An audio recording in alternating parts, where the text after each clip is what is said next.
الكريم أما بعد عن عائشة قالت كان رسول الله صلى الله عليه وسلم يجتهد في العشر الأواخر ما لا يجتهد في غيره رواه مسلم۔ حضرت عائشہ صدیقہ عفیفہ طاہرہ رضی اللہ تعالی عنہا سے روایت ہے، رسول اللہ صلی اللہ علیہ وسلم رمضان کے آخری عشرے میں عبادت وغیرہ میں وہ مجاہدہ مشقت اٹھاتے، وہ مجاہدہ کرتے جو دوسرے دنوں میں نہیں کرتے تھے۔ آخری عشرے کی آمد ہے انشاءاللہ۔ آج مسلمان تمام عالم اسلام میں کچھ 21ویں شب کو بیٹھ گئے، کچھ جو آج جہاں پہ 21ویں شب انشاءاللہ آج مغرب سے پہلے بیٹھ جائیں گے۔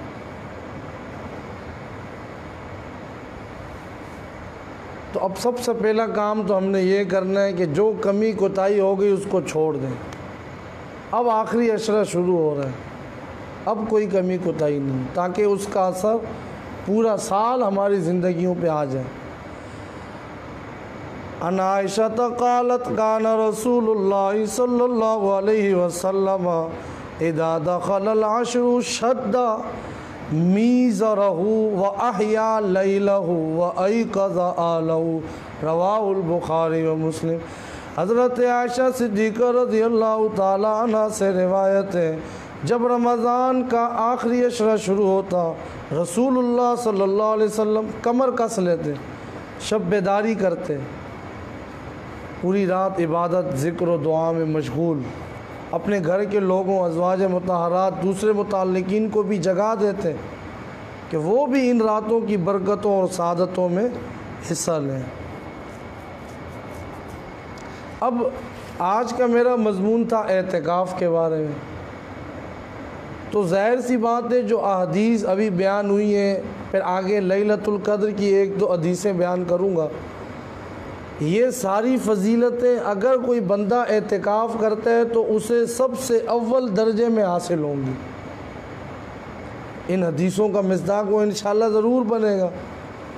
یہ ضروری ہے کہ لغویات اور باطل کاموں سے، فضول کاموں سے پرہیز کیا جائے، مساجد میں بھی، اعتکاف کے اندر۔ آگے کچھ مسائل انشاءاللہ ان پہ گفتگو انشاءاللہ ہوگی درس کے آخر میں۔ اور پھر اس کے ساتھ ساتھ یہ بھی فرمایا کہ اگر گھروں میں ہو تو اپنے گھر والوں کو بھی جگاؤ، عبادات کا اہتمام کرنا ہے۔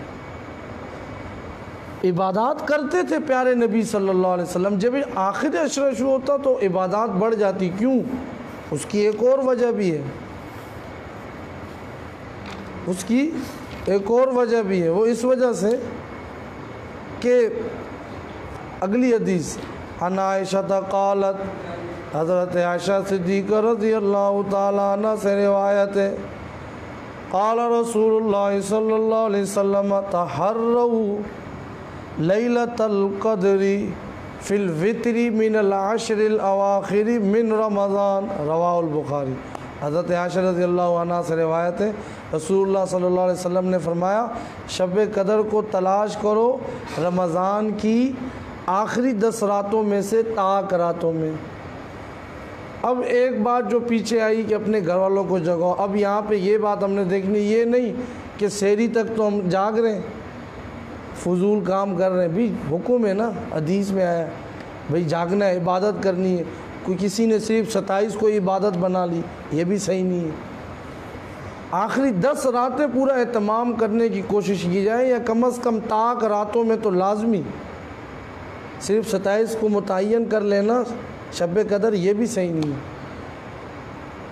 جب اللہ اور اس کے پیغمبر صلی اللہ علیہ وسلم نے نہیں بتلائے تو مجھے اور آپ کو کیا ضرورت ہے متعین کرنی۔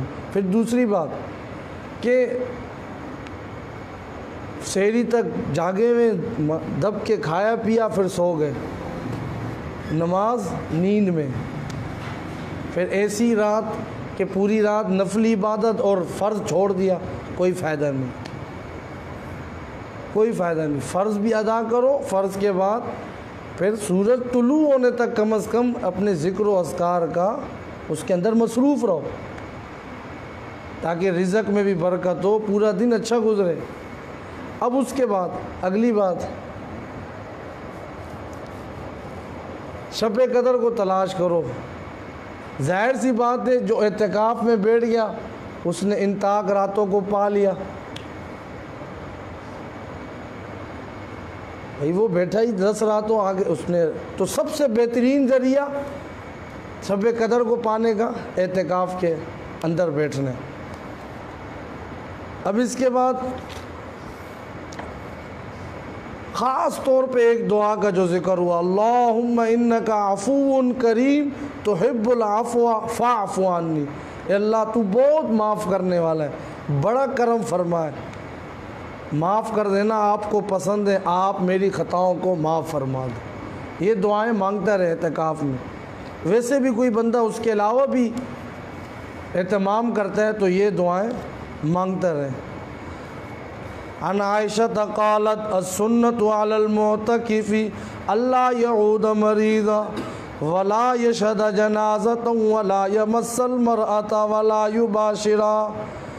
حضرت عائشہ صدیقہ رضی اللہ تعالیٰ عنہ سے روایت فرمایا، معتکف کے لیے شرعی دستور و ضابطہ یہ وہ نہ مریض کی عیادت کو جائے، مریض کی عیادت کو نہیں جا سکتا، نماز جنازہ میں شرکت کے لیے باہر نہ نکلے، عورت سے صحبت نہ کرے، نہ ہی بوس و کنار کرے،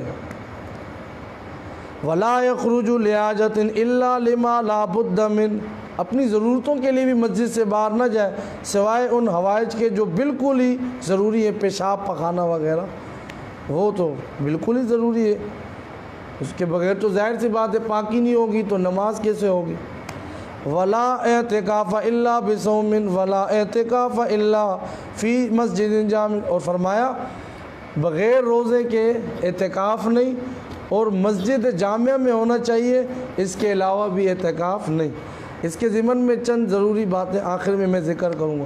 عن ابن عباس ان رسول اللہ صلی اللہ علیہ وسلم، حضرت عبداللہ ابن عباس رضی اللہ عنہ سے روایت، رسول اللہ صلی اللہ علیہ وسلم نے فرمایا، قال فی المعتکف هو یعتکف الذنوب ویجری له من الحسنات کعامل الحسنات کلیها، اللہ اکبر۔ اعتکاف کرنے والوں کے بارے میں فرمایا کہ اعتکاف کی وجہ سے وہ مسجد میں کیا ہو جاتا ہے، قید ہو جاتا ہے، تو وہ گناہوں سے بچا رہتا ہے، اس کی نیکیوں کا حساب ساری نیکیاں کرنے والے جتنے بھی بندے ہیں نا دنیا میں ان کی طرف سے جاری ہے، لکھا جا رہا ہے، اور نامہ اعمال میں بھی اس کا ثواب لکھا جا رہا ہے، تو اسے گھبرانے کی ضرورت نہیں کہ عیادت کو نہیں کیا یا کوئی کام نہیں کیا، وہ جو کام دنیا والے کر رہے ہیں نیک، اللہ اس کو ثواب عطا کرے گا۔ اب یہ سنیے، اعتکاف کی 3 قسمیں، اعتکاف سنت یہ جو آخری عشرے میں ہوتا ہے، اور یہ بغیر روزے کے نہیں ہو سکتا، اس میں روزہ ضروری ہے۔ دوسری بات مسجد میں ہوگا، جامع مسجد میں، بغیر جامع مسجد کے نہیں ہوگا۔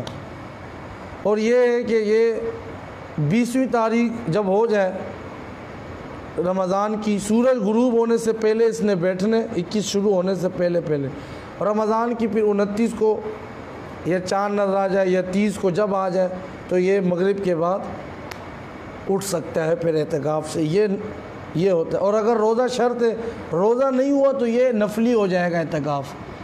دوسرے نمبر پہ نفلی اعتکاف وہ یہ ہے کہ جب بھی آدمی جب بھی مسجد میں داخل ہو نا، کبھی بھی تو نیت کر لے اعتکاف کی، جتنی دیر مسجد میں ہوں میں اعتکاف میں ہوں، اب اس کو اعتکاف کا ثواب ملے گا۔ اس کے لیے نہ روزہ شرط ہے نہ پورا دن شرط ہے، بس جتنا دن چاہے کر سکتے ہیں۔ اسی طرح اعتکاف واجب تیسرے نمبر پہ، یہ نظر کا مطلب کسی آدمی نے کہا اگر میرا یہ کام پورا ہو گیا میں اللہ کے لیے اتنے دن کا اعتکاف کروں گا، تو اس اعتکاف میں بھی روزہ شرط ہے، وہ کام پورا ہو گیا، اسے ضرور بضرور کرنا ہی پڑے گا۔ اب اس کے ساتھ اگلی بات کہ اعتکاف کرنے والے کو مسجد کے ایک گوشے میں، جس طرح آج ہوتا ہے چادر کا حجرہ بنا لینا، یہ مستحب ہے۔ سطر وغیرہ کی حفاظت، کوئی کام اس نے کرنا ہے، بہت ساری مصلحتیں ہوتی ہیں۔ حضور صلی اللہ علیہ وسلم سے بھی یہاں لکھا ہے، ثابت ہے، آسن الفتاویٰ میں یہ لکھا ہوا ہے۔ اور معتکف کے لیے مسجد کی ایک جگہ میں بیٹھنا ضروری نہیں ہے۔ مسجد کے اندر کسی صحن میں جانا چاہتا ہے، مطلب باہر صحن ہے، اندر گرمی ہے تو وہ ادھر جا سکتا ہے۔ اور اگر اعتکاف میں بیٹھا ہے تو ضروری باتیں کرے، غیر ضروری باتیں یہ بھی نہیں کہ بالکل چپ رہے، یہ بھی صحیح نہیں ہے۔ یہ بولے کہ چپ رہے تو ثواب زیادہ ملے گا، یہ بھی صحیح نہیں ہے۔ ہاں اس وجہ سے چپ رہتا ہے کہ کوئی زبان سے برا کلمہ نہ نکل جائے تو پھر تو کوئی مسئلہ نہیں، لیکن ضروری باتیں کر سکتا ہے، غیر ضروری باتیں نہ کرے، کوئی غیبت وغیرہ، کوئی بری باتیں اس طرح نہ کرے۔ اور ایسی مسجد کا ہونا ضروری ہے جس میں 5 وقت کی نمازیں باجماعت ادا ہوتی ہوں۔ 3 یا 4 نمازیں ادا ہوں یا نماز جماعت سے نہ ادا ہوتی ہو تو ایسی مسجد میں اعتکاف نہیں ہو سکتا ہے، صرف نفلی اعتکاف ہو سکتا ہے۔ مرد مسجد میں اعتکاف کر سکتے ہیں، گھر میں اعتکاف نہیں کر سکتے، اور عورت گھر میں اعتکاف کرے گی، گھر میں کوئی حصہ خاص کر دے جو نماز وغیرہ کے لیے بنایا، اگر نہیں بھی ہے تو اعتکاف کے لیے خاص کر دے تاکہ اسی جگہ وہ بیٹھی رہے اور اعتکاف وہ اسی جگہ بیٹھ کے کرے۔ تو یہ چند باتیں تھیں، تو اللہ کریم سے دعا ہے اللہ کریم مجھے اور آپ کو آخری عشرہ جو شروع ہوا ہے اس سے پورا اللہ ہمیں فائدہ اٹھانے کی توفیق عطا فرمائے، اور خاص طور پہ اللہ ہمیں توفیق عطا فرمائے کہ ہم اعتکاف کی بھی جتنی فضیلتیں ہیں اس سے بھی پورا فائدہ اٹھائیں۔ وآخر دعوانا الحمدللہ رب العالمین۔ اللہم صلی علی سیدنا مولانا محمد۔ ربنا آتنا فی الدنیا حسنۃ وفی الآخرۃ حسنۃ وقنا عذاب النار۔ رب زدنی علما رب زدنی علما رب زدنی علما رب اشرح لی صدری ویسر لی امری یا حی یا قیوم برحمتک نستغیث اصلحنا شأننا کلہ ولا تکلنا الی انفسنا۔ سبحان ربک رب العزة عما یصفون وسلام علی المرسلین والحمد للہ۔